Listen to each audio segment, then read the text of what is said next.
Maisha ya maombi inatengeneza utukufu wa moja. Ukishakuwa na nyota kubwa, vita. Ukishakuwa na huduma kubwa, vita. Acha kuliangalia. Uone umeshaibwa maombi. Haiko tu pasteur maombi. Jean chapitre 10 verset 9 à 10. Lakini pia kuna andiko iko Mjuge chapitre 16 verset 13. Pasteur David atasoma moya na maombi asome. Karibu haraka haraka sana. Yohane sura 10 mstari wa 9. Ndio. Inasema hivi. Ndio. Mimi ni mlango. Kama mtu akiingia kwa mimi ataokolewa. Ndio. Mimi ni mlango. Mtu akiingia kwangu ataokolewa. Yesu anasema hivyo. Ndio. Na ataingia na kutoka. Ndio. Naye atapata chakula. Ndio. Amen. Endelea. 10 inasema hivi. Mwizi hakuji ila aibe, achinje na kuharibu. Mimi nimekuja wapate uzima na waupate tele. Kazi ya mwizi anakuja tu kufanya nini? Kuiba, kuchinja na kuharibu. Kamata andiko lako Pastor David. Kitabu cha Waamuzi sura yake ya 15 16 mistari yake midogo ya 13. Tunasoma katika jina la Yesu. Amen. Delila akamwambia Samsoni, hata sasa umenizihaki na umeniambia uongo.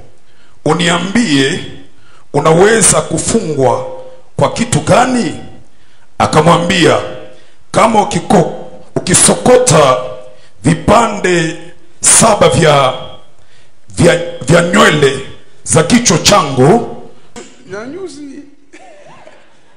na nyuzi za kufunga na nyuzi za kufuma, naye akazifunga na msumari. Akawaambia Wafilistini ni juu yako. Samsoni. Acha niruke 17 mzee. Ndipo alipomwambia yote aliyokuwa moyoni mwake, akamwambia, wembe haujapita bado kichwani mwangu, nami ni mnaziri wa Mungu tangu tumboni kwa mama yangu. Nikinyolewa ndipo nguvu zangu zitanitoka, nami nitakuwa dhaifu na nitakuwa kama wanadamu wengine. Delila alipoona ya kuwa amemwambia yote aliyokuwa moyoni mwake, akatuma watu aite wakuu wa Wafilisti. Unakamata 12 yake inasema, kisha akasema Samson, Wafilistini wanakujia. Kaamka katika usingizi wake, akasema, nitakwenda nje kama siku zangu zote kuzinyosha. Wafilistini wakamkamata, wakamtoboa macho, wakamtelemusha mpaka Gaza. Amen. Tunaweza kaa.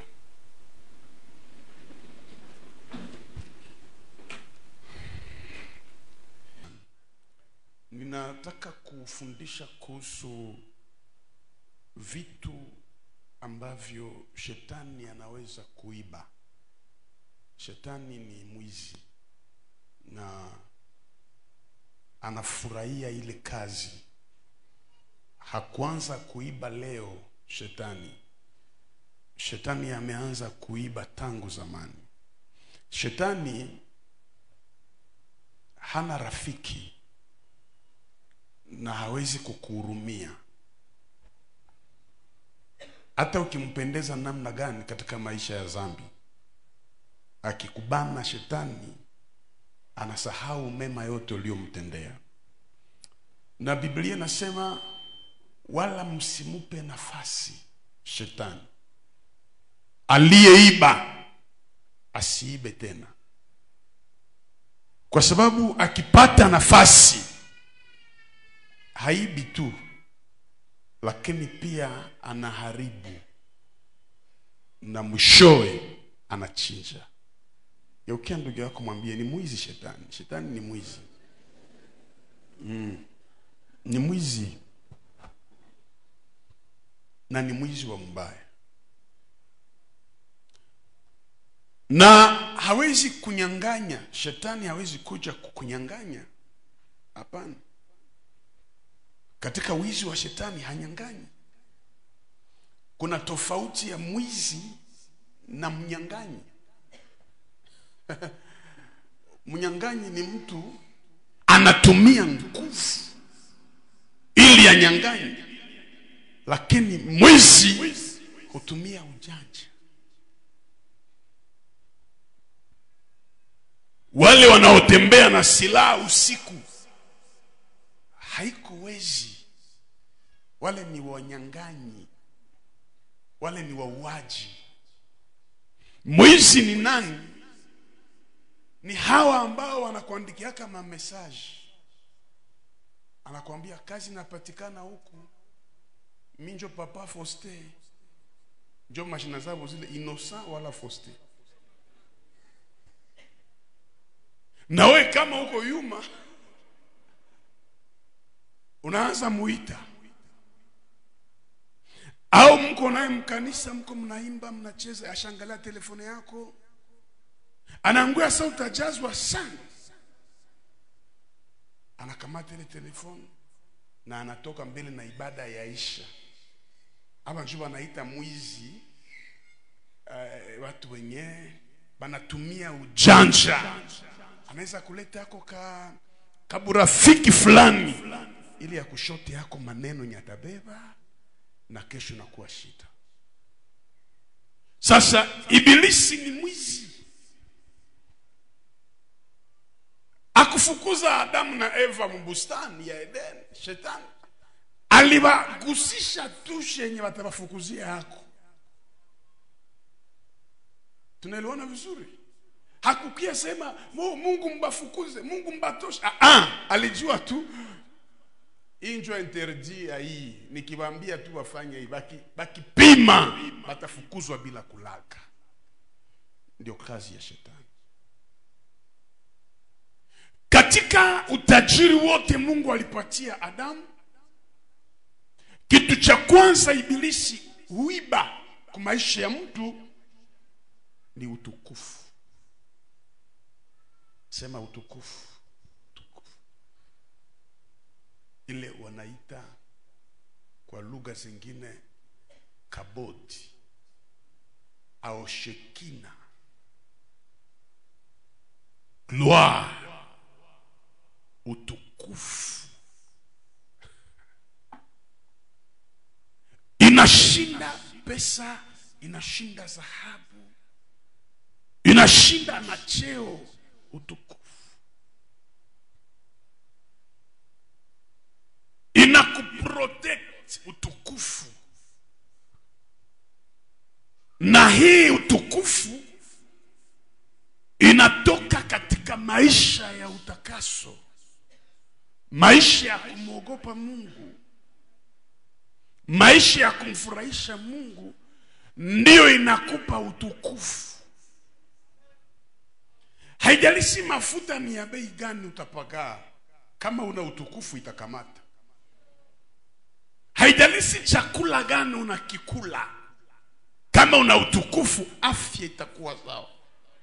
Haijalishi wamekupima hospitali kwamba ana magonjwa fulani haina tiba, utukufu itakuwa inapigana na ile magonjwa ndani yako. Utukufu inaweza kukufanya upitie shida lakini isikwambie kitu.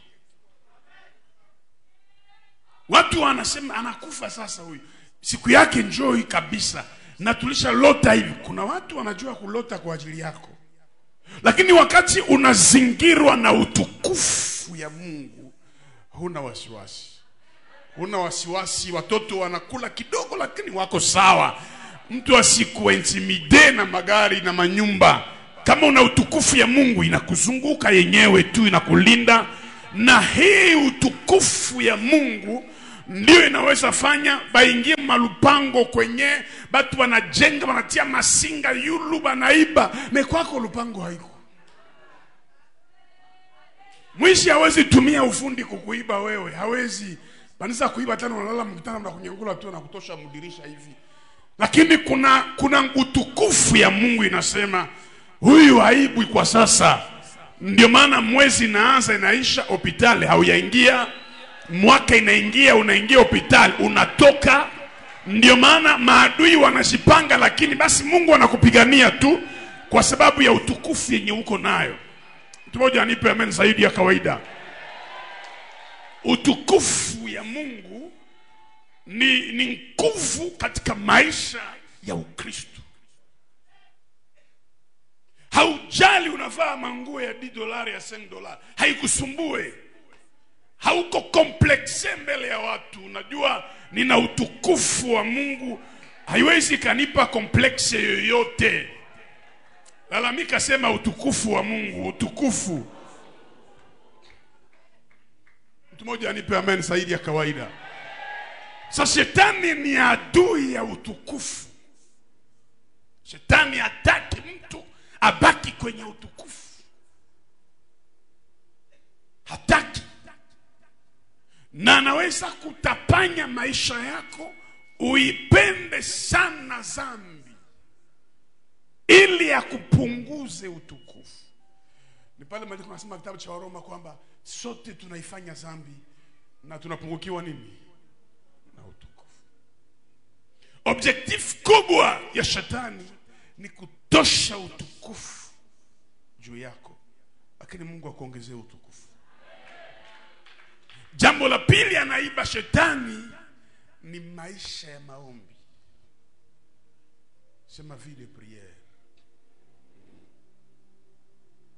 Unaweza nikubalia kama hapa kuna watu wenye na asubuhi haombaki, na usiku haombaki, na saa ya kukula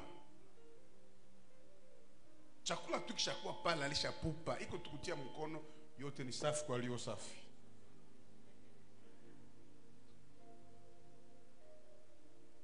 Mwezi inaisha haombe, juma inaisha haombe, iko tayari kushinda njala na haiko mafungo.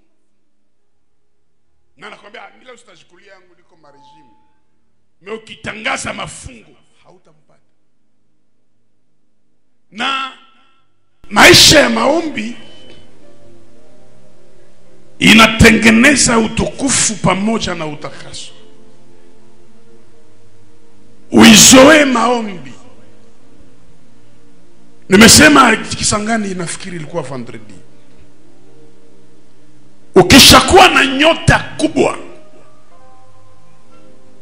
vita vitakuwa vikubwa.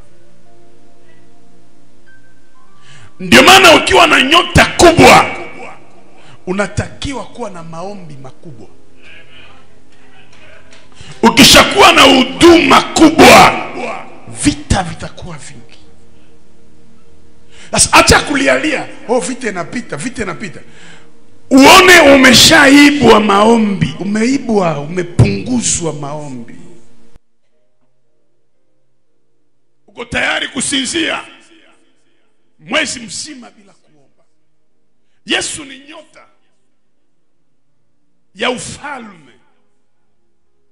Na wakati nyota imeonekana, Herode anaanza kuwinda, kuichinja. Lakini kwa sababu Yusufu, Maria ni watu wa maombi, walipata ufunuo, walipata ndoto, wakamkimbizia mtoto Misri. Maana ukiwa na nyota kubwa, ongeza maombi makubwa. Umebarikiwa usiache kuomba. Haujabarikiwa usiache kuomba. Vita vinapungua, omba. Kwa sababu maombi ni nguvu. Shetani objectif yake kubwa akuibe maombi. Lakini pia katika wizi wa shetani hutaka kukuiba mtu au watu wa maana karibu yako. Geukia ndugu yako mwambie ibilisi hukuiba watu wa maana. Shetani ana nguvu ya kukuiba mtu wa maana. Mwache kuwa na ubiri, batu yote viko tu na maana. Ndiyo usikatala, lakini haiko sawa. Na wenyewe wanajijua kwamba hawako sawa. Katika kila familia kuna mtu wa maana. Kuna nguzo ya familia. Katika kila kanisa kuna mtu wa maana. Na katika kila taifa kuna mtu wa maana ambaye uwepo wake ni ulinzi. Uwepo wake ni ulinzi. Sisi tumefika nafasi wanakuambia tangu nafika hapa, kuna wakati nimekwenda kuhubiri nchi moja, walifanya miaka 3 waone mvua. Nafika siku ya kwanza mvua inaanza nyesha. Wanasema basi usitoke tena hapa, kaa nasi hapa, kwa sababu wewe ndio unaleta mvua. Wako watu Mungu anasema wakiwa 50 Sodom na Gomora sitaichoma. Manake kuna watu Mungu ana agano nao. Farao akose watu, lakini anasema wazi mbele ya watu, tupate wapi mtu kama huyu? Hatuna naye. Kuna watu wa maana ambaye unakutana naye maisha inabadilika. Kuna mmoja nimemwambia, unaweza soma masomo na malizo unapata lisansi, unaanza pata kazi ya $300, $500, $1000, juu eneze 100,000, utachoka. Na iko mtu unakutana naye, iko naye mfuko tayari, anaweza ugabulia naye. Sa shetani atakake upatane na mtu wa maana, na anamuiba kwa njia 3. Njia ya kwanza ni kifo. Sema kifo. Kuna vifo msikuwa mnaitika kwa maisha yenu. Ukiangalia watu wengi wanaokufa, wengi ni wa maana zaidi. C'est possible mtu asimame akwambie hata yule mwenye alikufa umsahau tu. Kuko mtu hawezi sahau tu. Uko natiana moyo juu au ya kufishaka. Kuko tumaini ya familia. Kuna baba za familia, kuna dada wa familia. Unaona unasema huyu ni msaada wa taifa. Lakini ibilisi hufanya yote aibe. Hii neno naweka mkono juu. Mtu wa maana mjamani wewe, naweka kifo mbali na wewe isikuone, na mbali na mimi situone. Amen iko chini. Ongeza amen kadiri ya idadi ya watu tulio nao. Mtu mmoja anipe amen zaidi ya kawaida. Sema kwa sauti, sitakufa, nitaishi, nitashuhudia makubwa ya Bwana. Sema mara nyingine, mtu wangu hatakufa, utamlinda kwa ajili yangu.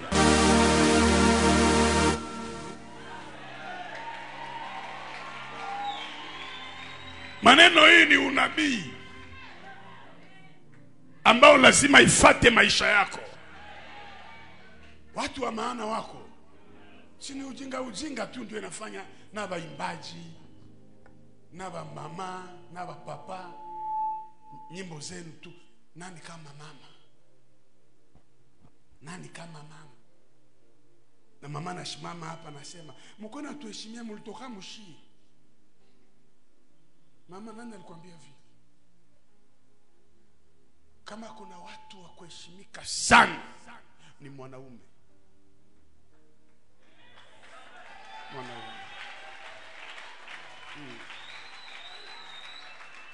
Tuheshimu wa mama, lakini wanaume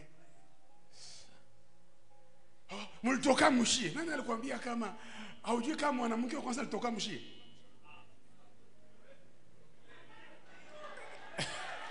Shetu nazalia mbavu. Tena sheni operation. Na uko naangalia garso, mimi mama yangu mimi namheshimia kushinda papa juu nilifanya 9 mois mtumbu petit. 9 mois mtumbu mama yako. Memie 10 20 mois kiuno, 30 mkiuno. Na mpaka unakomala huko tu mkichwa ya baba yako.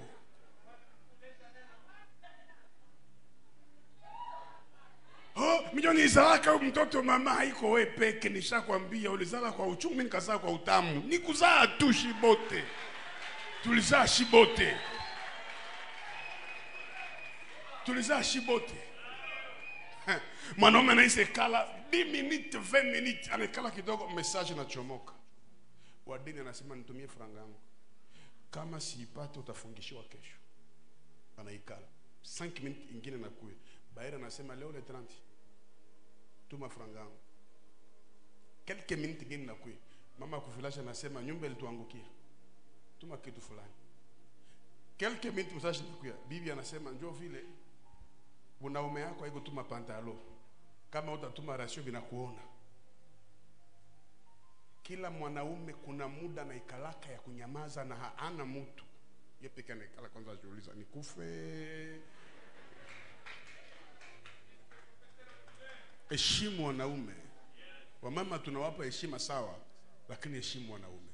Nyumba ambayo ina mwanaume na heshima fulani, kuna vitu mwanamke hata ajifanyia mwenyewe. Kwa hiyo mtambue kwamba kuna watu wa maana.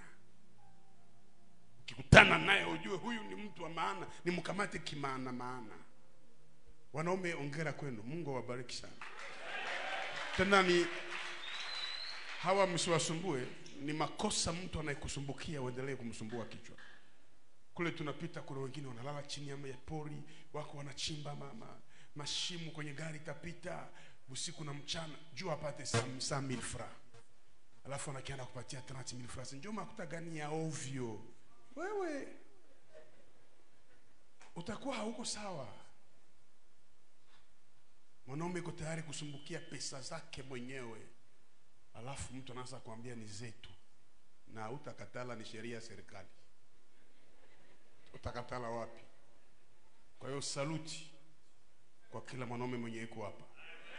Lakini pia kuko wengine wanawake wako hapa biko na role ya wanaume wako hapa.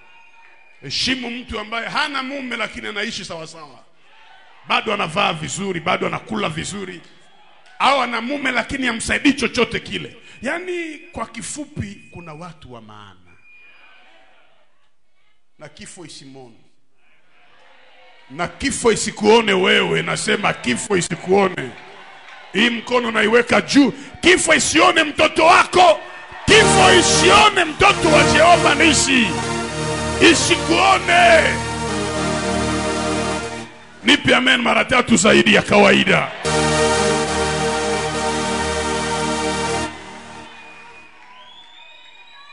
Lakini pia ibilisi anatumia njia ya kukutenga na ule mtu, kukuiba naye kwa maneno isiyokuwa na maana. Analeta maneno mengi sana mpaka inakuletea fujo, mnaachana, unapoteza mtu wa maana. Na wengine pia walisafiri, shetani anaibaka mtu wa maana. Hii unabii ni wako unayenisikiliza. Yeyote aliyekukimbia bado yupo mzima, Mungu amrudishe kwa miguu yako. Nasema Mungu amrudishe kwa miguu yako. Mungu alete repo kwa miguu yako. Sema naipokea.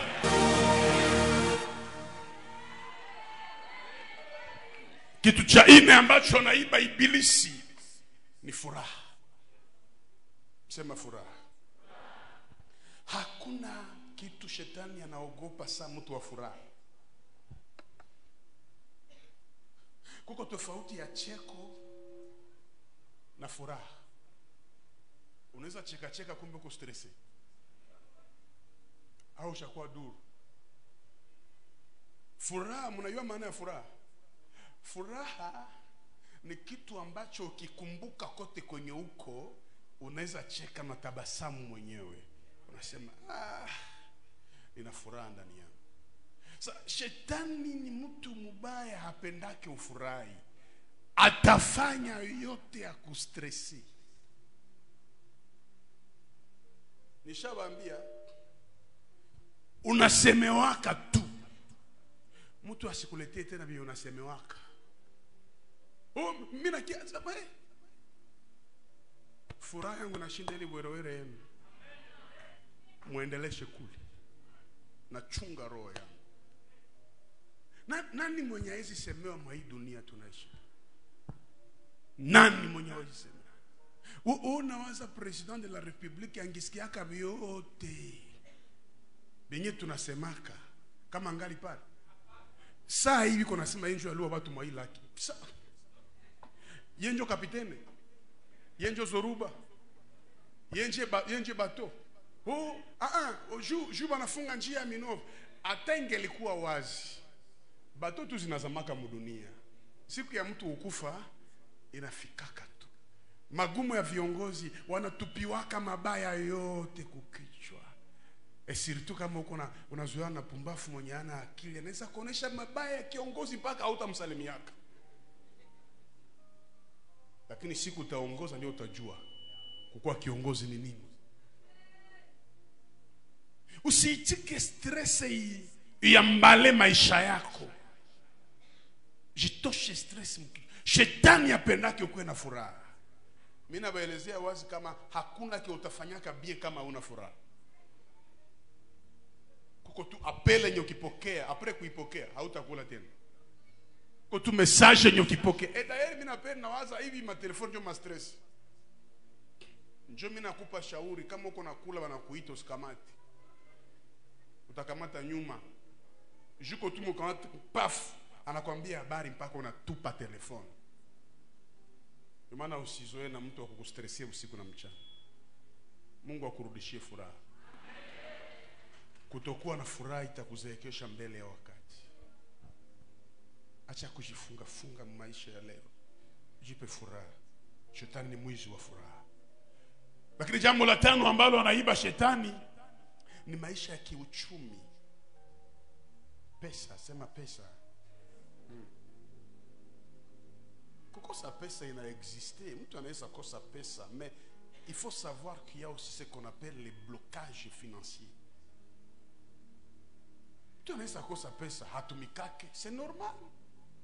Wewe unatumika, unafanya biashara, unafanya, lakini vitu viko tu nguvu. Mwanaweza kuwa baraka kwa mwingine, kwako wewe haiko baraka. Na mimi nawaambia shetani akikuiba pesa,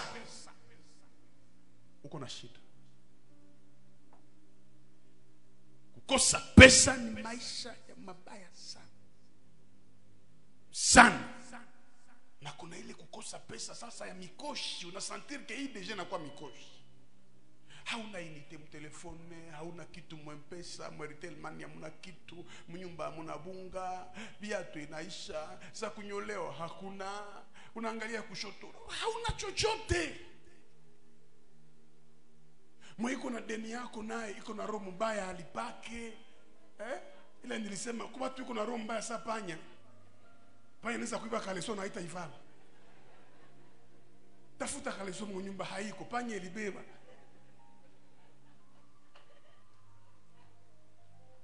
Kuna watu nakutana nao roho iko kutu inafungwa. Na kukosa pesa na kuwaka kitu kiba pake nafika nivu yenyewe unapoteza akili. Mimi siku nilikosa pesa mpaka mai nipasha kwa nimwangie mubase nikaanza imwangia mwese. Nikakomprendre que crise na komala. Njoo na utanaka papa na kwa mkali mu nyumba unampita we empoli tabia kwa na mama yako.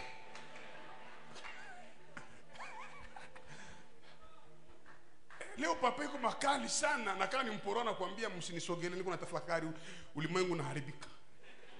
Ulimwengu yaharibika, mfuko ya mzee iko mbaya.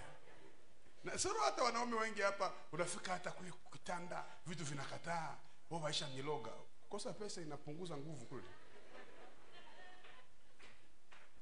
Haujalogwa kichwa ndio ina shida. Nitaileta.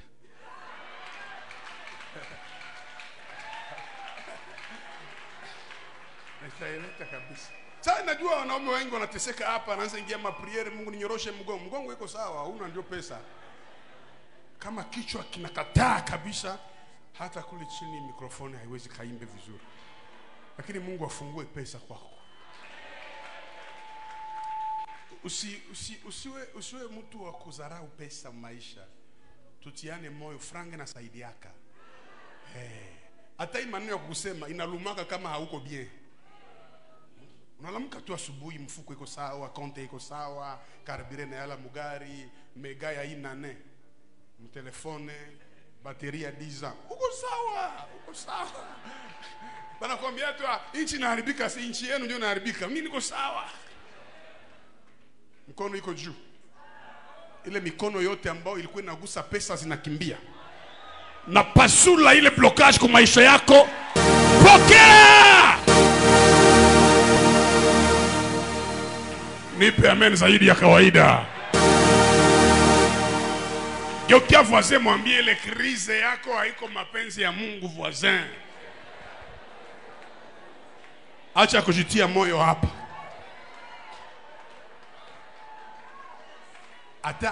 Ata mimi nakosa pesa. Kama niko tu na Mungu si sawa, acha kifujo. Mungu akiwa na wewe anatajirishaka. Sitaki sana ile makiro ya muro yenye ionekane nje. Mwenye iko ndani anaonekanaka nje. Baraka za Mungu zinatajirisha. Ukiamini hii ikutajirisha kuanzia saa hizi.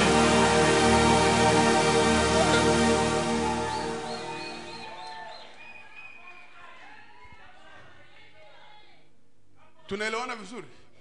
Kuko makrize yenye haiko mapenzi ya nani? Kuko makrize unasema hii haiko Mungu, hii ni shetani. Wewe unaona basi mateso ya mwenye haki ni mengi, haiko ile. Ile haiko ya mwenye haki, unapigwa. Lazima kumwambia Mungu akuonekanie, akuvunjie ile maisha. Lakini pia shetani ni mwizi wa afya. Sema afya. La santé. Shukuru Mungu juu ya ile afya. Nimeombea watu kwenye huduma, machozi yananitoka. Kuna wengine ukiwaombea mpaka unalia machozi. Anakuambia iko na 36 ans, lakini alianza ugonjwa na 4 ans. Sasa iko na 32 ans ya magonjwa. Shindano zishaka yala mwili mzima. Biko mwa hii dunia.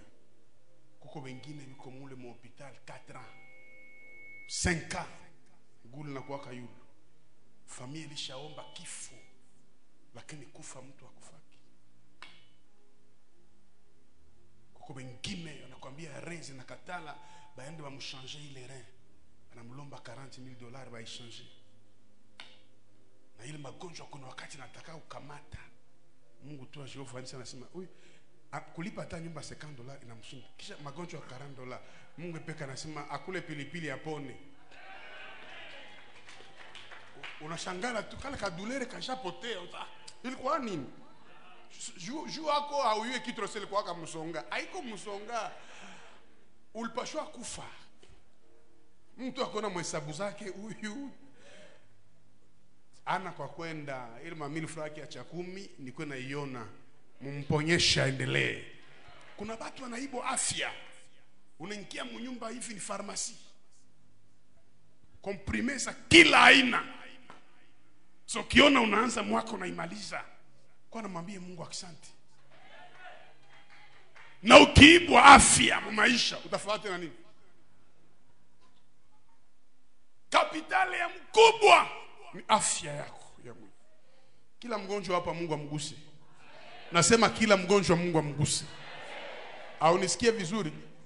Mu Desemba watu wanagonjwa hautagonjwa. Hautamalizia mwaka mu hospitali. Hii madeclaration ndio inachunga maisha yenu. Nipe amen zaidi ya jirani yako. Sema kwa jina la Yesu. Nafukuza magonjwa ndani ya mwili yangu, ndani ya nyumba yangu. Alipiga makofi, fukuza magonjwa.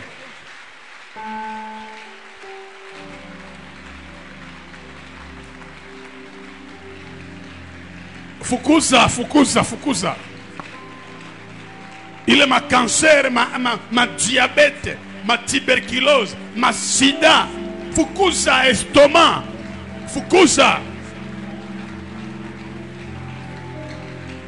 Piga makofi na uko nafukuza. Kila magonjwa yote itoke kwa maisha yangu kwa jina la Yesu, kwa jina la Yesu. Kila magonjwa yote, iwe tension, diabete, kila magonjwa yote, meningite. Oh non, Jésus.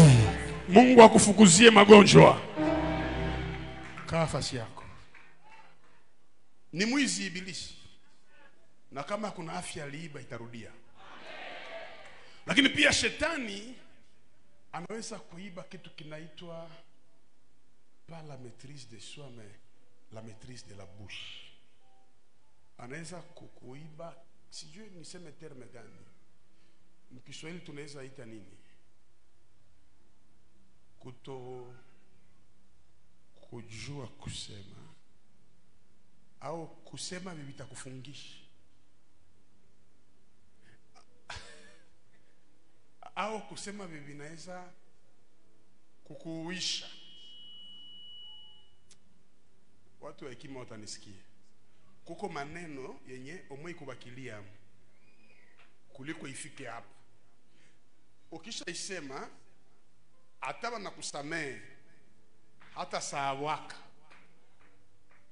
Sa shetani anaweza ingiza kitu mkinywa wako. Na wewe peke unakia kuiregret. Aya kufiaka? Unaikala chini wewe peke. Papa mmoja hapa alikia kubiro ananiambia mimi na divorce na madam. Naambia pourquoi na divorce? Sasa aliniambia mbaya.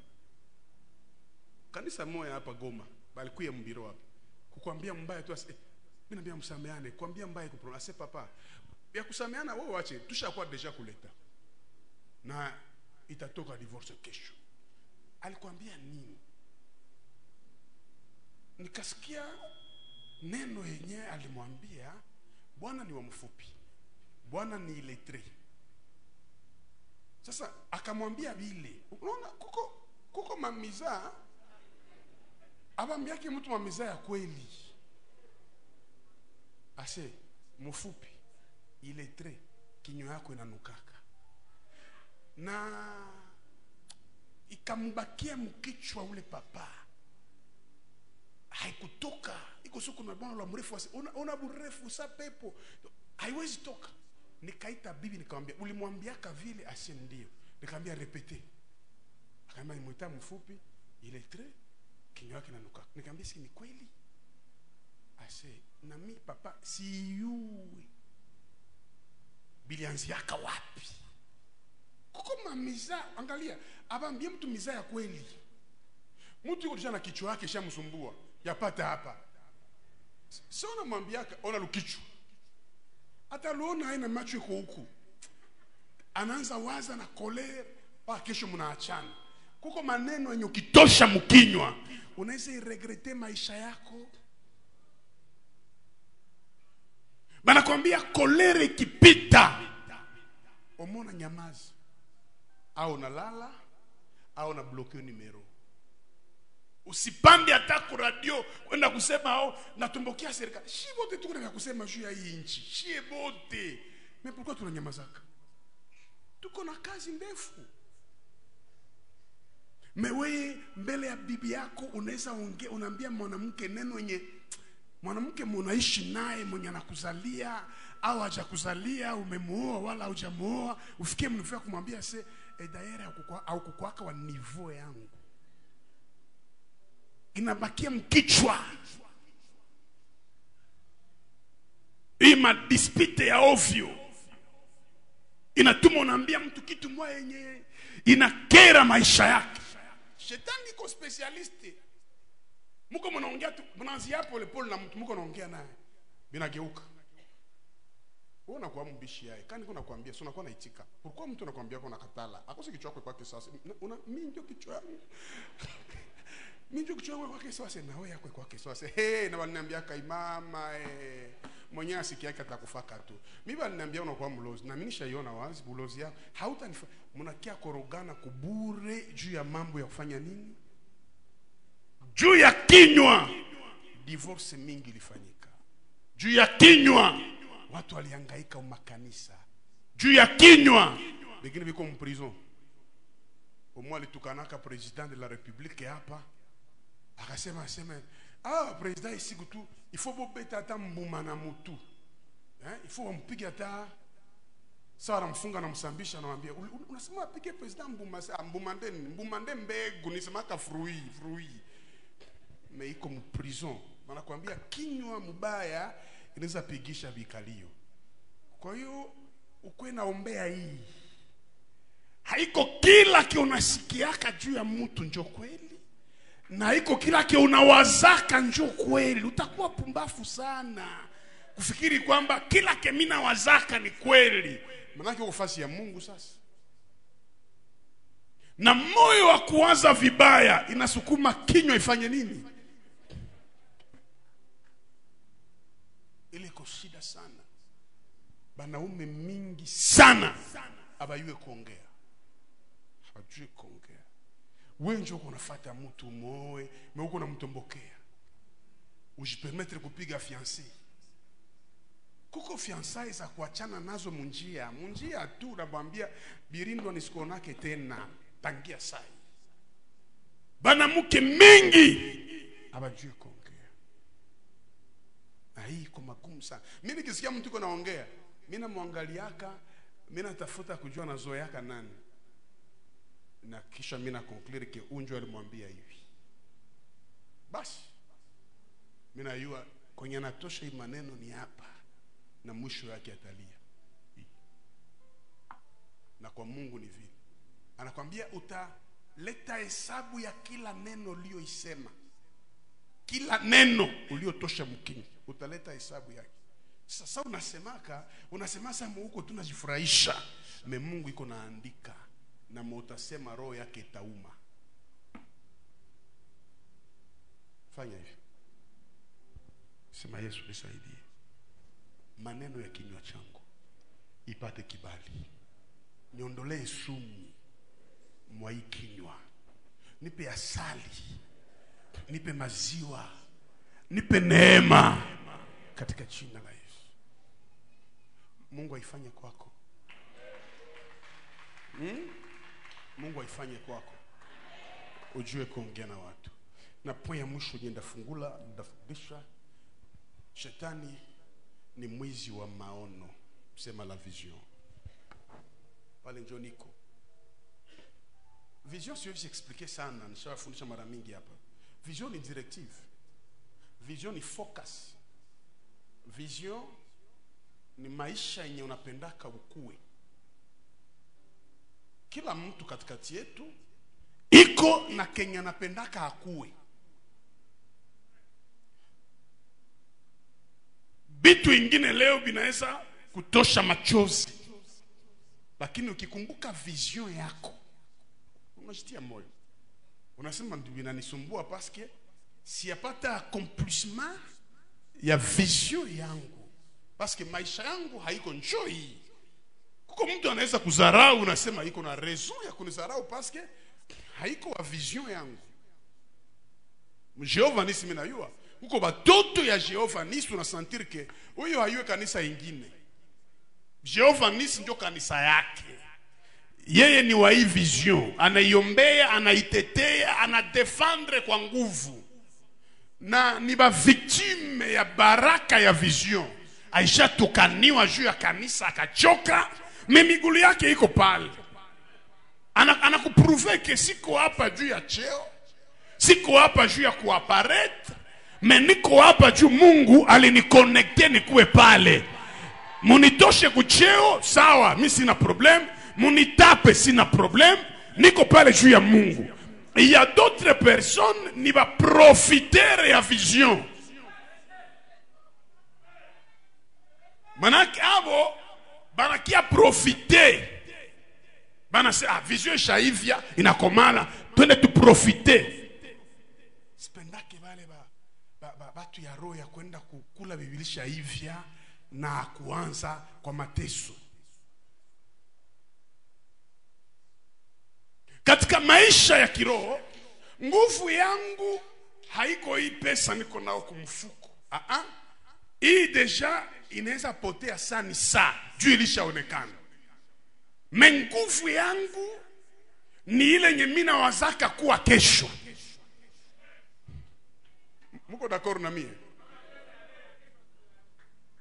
Unapaswa kwanza ona kesho yake 10 ans utakuwa nani, na ile nakupatia assurance mu présent. Unasema vraiment maisha haiko bien, mais quand même j'ai une grande vision. Na mimi najua kama mie ndasaidiaka mamilioni ya watu. Tuko na visionnaire hapo.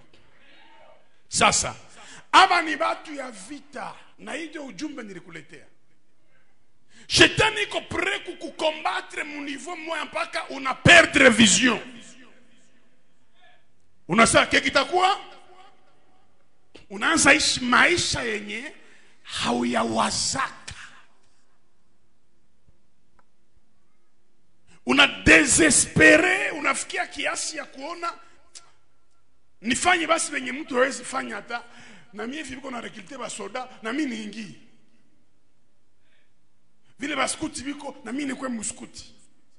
Vile ba pasteur biko na mimi nikwe pasteur. Mais est-ce que c'est ta vision? Est-ce que c'est ton rêve? Tu as déjà rêvé sur ça? Ulishawaza ile maisha yenye uko na waza? Shetani anayua pesa hauna kubanki, haimshangaze. Me akikuona jinsi unajionaka mu vision, anapiga vita maisha yako. Paka batu beba na kushinda kila kitu, banageuka ba enemy yako. Unasasa wewe unaweza ni combattre aye na iko na kila kitu, parce que spirituellement uko na grande vision yenye yeye hana nayo. J'entre dans la profondeur. Ambia voisin mwalimu ataongea. Hii semaine tuko tunaanza juu ya 12 portes ya ba Israel. Ba juif. Ni enseignement ya connaissance ya nguvu sana. Mais moya mimi nataka kusia kidogo hapa, anaitwa Dan. Dan ni mtoto wa Jacob. Saiko na bariki Dan, anamwambia mon fils, toi tu es un serpent. Dan, wewe hauko simba, wewe hauko chui, wewe hauko nyoka. Tena nyoka gani? Ya muvale. Nyoka ya vitesi. Na akamwambia Dan, wewe ndio utajije peuple yetu. Nishakwambia hapa, nyoka ni juge. Hata mko napigana wakitupa tu nyoka, mtabakia tena pale. Dan ni serpent. Force ya serpent ni nini? Kama nyamu ya yuwaka. Serpent haina mikono. Serpent haina miguu. Serpent iko na force tatu ya mubaya. Force ya kwanza ya serpent ni mwai mifupa yake. Ikijiviringa kumutu au kunyama inaweza mkunja. Na mtu anaenda. Force ya pili ya serpent iko kuulimi yake. Ikiitosha tu uye poison itaenda. Force ya tatu ya nguvu nyamuju wake ya nyoka, nyoka iko wake na masikio. Mukiremarke bien kanyoka kenu, amuna kanyoka. Tubo alambia si tuliwa kanyoka ketu mulupango. Ukiona tu nyoka ta mu documentaire, utaremarke ke nyoka haina masikio. Me Mungu alipatiaka sensibilité mu niveau ya macho. Manake serpent inaweza angalia hapa, kisha inazungurusha licho hapa, kisha inazungurusha licho hapa mu seconde moja. Me haina nini? Na ndio maana Mungu akupiniri serpent mu jardin de Eden akambia mimi nafukuza nyoka. Aliyua nyoka itatii sauti gani? Ilisikiaka nini? Nyoka haina masikio. Nyewe Adam na Eva amkutii, ale toka. Nyoka ikabakia. Nyoka haina masikio. Me nyoka iko na nguvu ya enemy wa serpent kuma ndege zote ni aigle. Na mutaremarke ke aigle iko na vision de loin. Macho ya kuona mbali. Vile enemy yake naye. Nyoka inaweza fanya hivi na angalia kwenye aigle iko natokea. Nyoka inakwepa. Mungu alipatiaka macho ya nguvu sana. Na Mungu akikupatia macho saa ya nyoka, unapona. Inakuwaka hapa. Sasa mnaenda elewa kwamba Samson ni wa tribu ya Dan. Manake Samson ni nyoka. Mko d'accord? Vile nguvu ya nyoka na kuwaka kukichwa, nguvu ya Samsoni ilienda wapi? Vile nyoka ikikosa nguvu inatafuta miti mbili, inamenya ngozi ya zamani, inapata ya mupya. Vile vile Samsoni alikamata nguzo mbili ili tena nguvu imurudilie. Bafilistini banafanya renyo, banauliza hivi, nguvu ya Samson ni nini? Delila ana maîtriser Samson. Samson ana revele secret. Anaambia mi secret yangu ni moya. Nyola nywele yangu yote na nguvu itatoka. Bananyola nywele, Wafilistini wanatamkimbilia, nguvu ya Samson inaisha. Sawa limuona Wafilistini banayua écriture, akasema hapana, upeti ni farser, haiko vya manywele. Huu ni nyoka, ni wa tribu ya Dani, na force ya nyoka ni macho. Tutobole nini? Balisha baambia wazi kama ni nywele, mebanakuya na machuma zinayala moto. Banasema hivi ya manywele ni bongo, basi upeti tunamuyua. Huyu ni wa tribu ya Dani. Sa force c'est la vision. Tutobole macho. Tukitobola macho, hata mnafungula kamba, ataenda wapi? Banakamata chume na yala moto, banaingiza mu ya kwanza yote chini, banakamata ingine yote chini. Nyoka inabakia bila macho na haina tena nini? Masikio. Nguvu iko wapi? Njogi simuko hapa. Uko tunapumua, me vision ilipotea zamani. Mtu mzima anakuwa anatumikia kukula na kuvala. Unaona kama uko tu Samson. Nisha nilikula bien jana, tuko bien, nilikula frite. Kango kana nibana. Bure sana. Kurafiki wa kila mtu, uone om kanisa, mukonfia, ma chérie.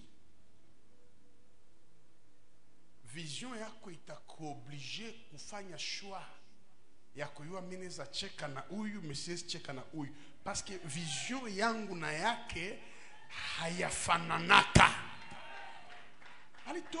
Balitobola macho yote ya Samson, balijua power ya leader ni macho.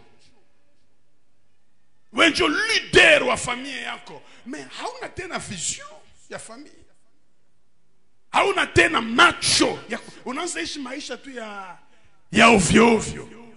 1 mois, 2 mois, 3 mois. Iliwezekana nywele kurudia image ya gloire, parce que nywele ni utukufu. Utukufu inaweza isha tena narudiaka, lakini vision ikitoboka. Samson alikala mu prison, anaona nywele inaanza ota, lakini macho haiko. Bafisina wanakia mule msali, wanapiga mikono, wanasema leo mumtoshe mu prison, akia cheze hapa juu ya Dagon, atukane Mungu wa Israeli na asifu Mungu wetu shi wa Filistini. Wanamkamata, batu yuko na muziaki, macho hana. Samson anaangalia kukichwa, nywele lishaanza ota. Anaikala karibu yake, wanaanza ziaki, bof simama tena pale. Wenjo unakuana Mungu, wenjo ulikuwa natuua, ale simama, mtumishi wa Mungu wa ovyo mbaraga. Samson anaikala kama munaziri wa Mungu, na pale anakuwa na problem, parce que macho yakisha toboka ndo nalia, itaonekana. Inamwishia anasikia kolera, anasema mimi munaziri wa Mungu, mimi naweza kutaniwa mwa hii maisha namna gani? Anaona gauche droite yake, hana mwanzo na mwisho. Heureusement Mungu anawajua walio wake. Anagusa karibu yake, kulikuwa ka jeune garçon hakajue. Anakaambia jeune homme, nisaidie, ninyangule mkono, nipeleke kwenye nguzo mbili ya hii nyumba iko. Huyu jeune homme angelikuwa Mfilistini na waza hangi mpelekaka. Inawezekana huyu jeune homme njoo tu mwenye alinda tena onekana mtanuru ya moto. Inawezekana njoo ule mwenye Nebukadneza alisema mbona mimi naona waine anafanana mmoja wa mwana wa Mungu. Inawezekana huyu jeune homme njoo mwenye alichunga tena mikate 5 na samaki 2 mu desert kwenye bazee balisha maliza mikate mtoto wa buro na ichunga. Inawezekana ule jeune homme njoo mwenye alichunga 5 ministères na Nouveau Testament na Ancien Testament. Inawezekana huyu jeune homme njoo mwenye iko karibu yako pale kwenye wewe huko, macho yako haiko na muona. Na huyu jeune homme alikuwa na macho 2. Huyu alikuwa na parole, alikuwa na Saint Esprit. Alikuwa naeneza macho 2. Akaambia Samson, usiogope. Leta mkono. Shimama. Kamshika mkono. Sasa katoto kanamkamata, bato kanyota. Anaenda kuyola, anaenda. Unaye watakufa. Wala wataka kila kitu ni black. Anaenda wapi? Kama watu wa Mungu ashaacha wanakuwa hai. Anaenda wapi ukiorewele? Na Delila iko mule kuna pana masango. Jua alimpatiaka franga za hatari kuresiri Samson. Na familia yake ilikuwa ina celebre. Mulikuwa plus de 3000 hommes. Walikuwa zaidi ya 3000 wanaume tu. Wanawake ilikuwa hawana hesabu. Miziki iko napigiwa pale, iko na ngwe ashimame acheze. Anasogea, anakamata nguzo ya kwanza. Anakamata nguzo ya pili. Ile macho yenye haiwezi ona mwanadamu ikaona Mungu. Akainua juu akasema, Mungu, mimi ni mnaziri wako. Nihurumie na usikubali nikufe mbele ya makafiri hawa. Nitumie kwa mara hii tu. Mungu wa rehema haachake walio wake. Usingie mkesi ya Mungu utafezereka tu. Mungu haachake walio wake. Aseme sali maliza kuomba vile, akatikisa nguzo ya kwanza, akasikia naenda, akatikisa ya pili, ilikuwa mlango na balko inayala. Balko ikaungia kumlango, ikafunga mlango. Nani mwatatoka tena? Nyumba ilianza bomoka ile siku. Hata familia ya Delila, wakuu wote wa Filistini, hakuna hata mmoja mwenye aliponyoka ile siku. Watu walikufa, mpaka mwandishi anasema watu aliowaua ile siku ni wengi kuliko wakati alipokuwa mzima. Kwa sababu Samson alikuwa arsh. Na utaelewa kwamba kazi yenye mwanadamu anashindwa, arsh ilikuwa naifanya. Joshua alisahabu kumaliza watu wa Ashdod, Gati na Gaza. Wakaiba sanduku ya agano, ikaenda kule, wakaitia muhekalu tena ya Dagon, ikabomoa Dagon. Kumbe ilikuwa plan ya Mungu Delila naye aibe Samsoni mpaka mulete muhekalu ya Dagon ili amalize Dagon. Niko na anonse kwa mtu moya, madhaifu yako Mungu ataweka nguvu ndani na watu wataona utukufu zaidi ya kawaida.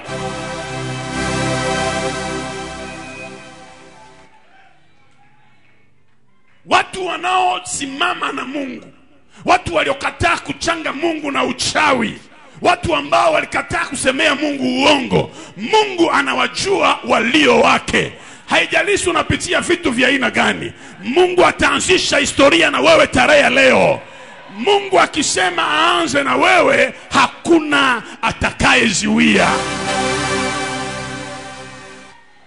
Samson alitabiri kifo cha Yesu Goligota. Alikufa mikono yote iko wazi.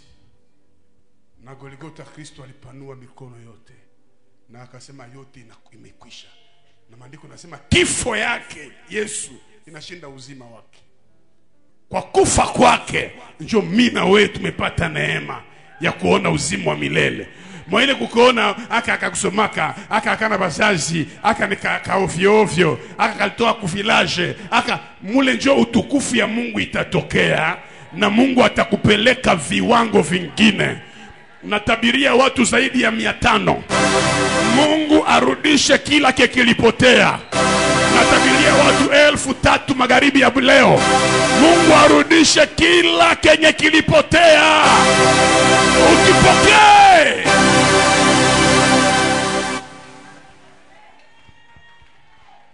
Nakia kuencourager ni conclure. Wewe ulikuwa visionnaire wa maisha yako, circonstance ya maisha isitume una abandonné. C'est encore possible. Hata leo inawezekana tena. Nasema hata saa hii inawezekana tena vision yako Mungu aitimize. Wengine walipata accomplissement ya vision yao mu 50, 60, 70. Hakuna wakati yenye Mungu hawezi fanya.